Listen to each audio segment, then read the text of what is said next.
முதலாளிகள், முதலாளித்துவ பத்திரிகைகள் எப்போதுமே தன்னுடைய நலனை, முதலாளித்துவத்தினுடைய நலனை முதலாளிகளுடைய நலன் இது என்று முன்வைக்க மாட்டாங்க. அதை தேசத்தின் நலன் என்று முன்வைப்பார்கள். அவர்களை பொறுத்தளவில் தேசத்தின் நலன் என்பதே முதலாளிகளுடைய நலன் தான். முதலாளிகள் நல்லா இருந்தா தேசம் நன்றாக இருக்கிறது என்று பொருள்.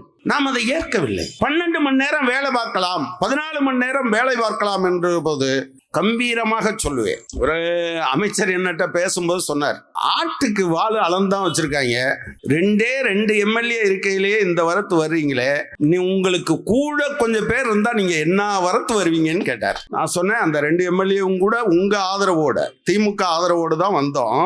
ஒருவேளை ஒரு எம்எல்ஏவும் இல்லாமல் இருந்தாலும், ஒரே ஒரு கம்யூனிஸ்ட் இருந்தாலும், அவன் கடைசி வரையிலும் அடிப்படையான உரிமைகளை விட்டுத்தர மாட்டான்.